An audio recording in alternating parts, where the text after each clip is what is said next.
In this video, I will install AccuTrack 2014, and then I'll open it up to its tutoring sample database on its own C drive. After that, I'm going to copy a blank AccuTrack database out to a server and then point my computer to that shared database. Okay, so the first thing you'll do is insert your media, be it a key or a DVD or the folder. But ultimately what you're looking for is the AccuTrack.exe. This is the main installer program, the launcher for the installers. So I'm going to open that, and I have various choices here. I have an AccuTrack Computer Lab and a Web Gateway, formerly known as AccuSL tab here.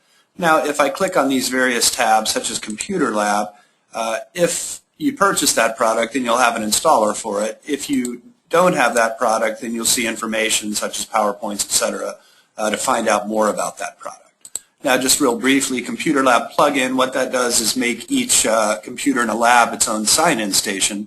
The computer would be locked, and then the students would enter their ID, and that would unlock the computer. They would use the lab computer, sign out, and then it would either go back to the sign-in screen in a locked state, or it would restart Windows and wait for the student to sign in. Okay. Now Web Gateway, what that's for is for web-based appointment scheduling and seminar registrations. That works in conjunction with AccuTrack, but the students can schedule appointments right from their dorm room, let's say, via the web, and not have to come into the center and use AccuTrack to schedule appointments. Okay? But for this video, I'm going to go to AccuTrack, and I have several options here, but what I want to do is click the Install AccuTrack 2014.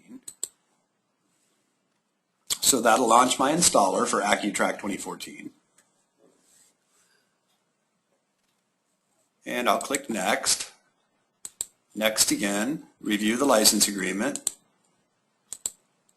And I can put in my information if I'd like to. I recommend installing for anyone who uses the computer. So I'll click Next. And I'll just accept the default installation program.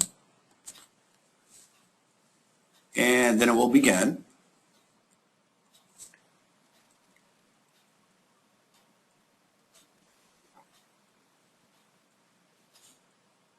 Now, by the way, AccuTrack comes with 3 different databases. It comes with a tutoring sample database, an advising sample database, and a blank AccuData database. Now, when you open the program, it'll be pointing to the tutoring sample on its own drive, but ultimately we'll want to copy the blank database folder out to a shared drive, typically, and then we would point the various AccuTrack computers to that shared database. And I'll show you that here in a minute.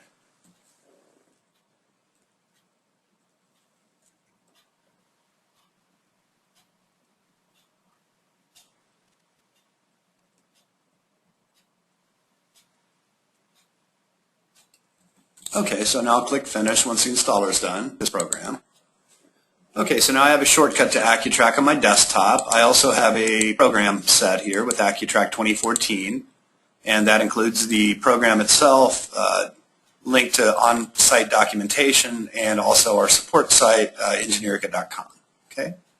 But I'll go ahead and open AccuTrack, and you'll notice when it first opens, it's going to copy some folders out to its public drive, public folder, I should say. And then it'll open to its tutoring sample database. Okay, now the reason that we write the files out to the public folder, by the way, is we're creating a file called dbparam out there, and that stores the path, the parameters to the database, okay? So I'll log in. I do that quickly, but the initial login is 91, so 111111 9 times, and the password is all caps NEW, new, and I'll press Enter. And when I first go in, it says that I'm using the default password, user ID and password to sign in. I can certainly change that after the fact, but I'll go ahead and sign in. And like I said, if I go to my database location, you can see that I'm pointing out to that public documents AccuTrack folder to the tutoring sample database. Okay, and by the way, I'm ready to go with my sample database. I could begin learning the program with my sample database. And I can enter 9 4s in this case. I know that's a student here, so I entered 4444 9 times. And now it's ready to go. I can start using the program, understanding how it works, going and playing around with it. So it's a good way to learn initially AccuTrack. Okay, and I can sign in and go through all the normal steps that I would. Okay, but for now what I'm going to do is go ahead and exit AccuTrack because I want to show you now how to put a blank database out on a network drive where you would begin building your own database. Okay? Now it'll ask me to back up data. I'll say no.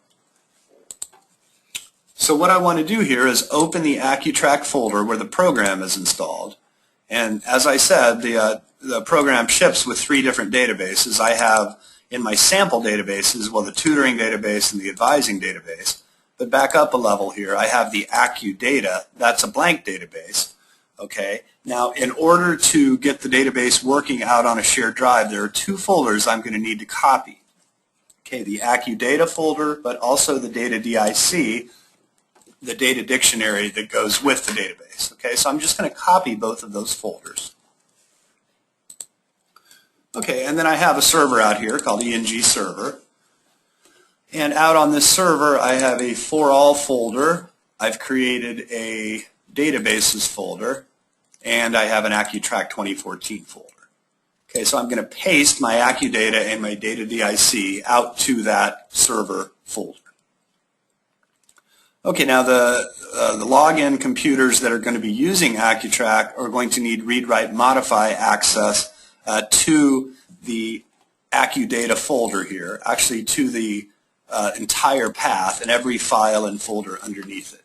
Okay, now what I can do, just to let you know, is don't share that as a public share, but I can have AccuTrack run with administrator credentials within the program itself that are within what the Windows login is. Now what I mean by that is a user can sign into Windows, say a power user for example, that does not have read, write, modify permissions to this folder, but then I can tell AccuTrack to connect to its database using system administrator privileges. Okay, so there's more information about that in the reference manual, and I believe we have videos.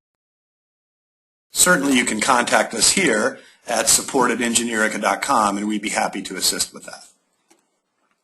Okay, now if I go out and look at my folder, you can see I'm using a UNC path here, a / path, but there's no reason that I couldn't map a drive to a particular drive letter and use that as well. It's up to you.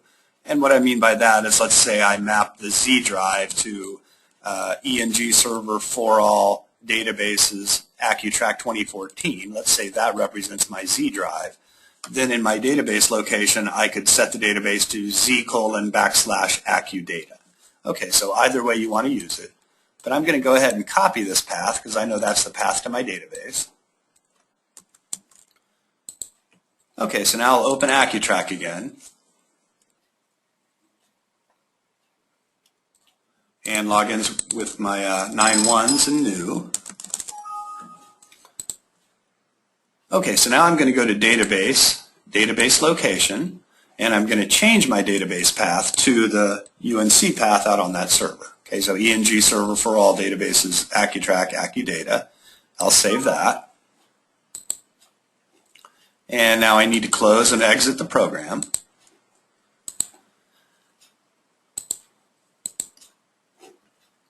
And I'll reopen it, and now I'll be pointing to a blank database. So no more tutoring sample data. Now this is a blank database out on the shared drive on the server.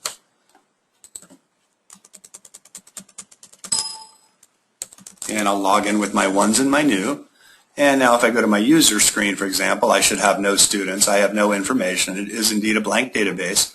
So now I would begin building the database. Typically you'd be doing imports. And we have lots of information on what you can import into AccuTrack. I begin building my setup options and starting to configure AccuTrack to operate in my center. Okay? Thank you.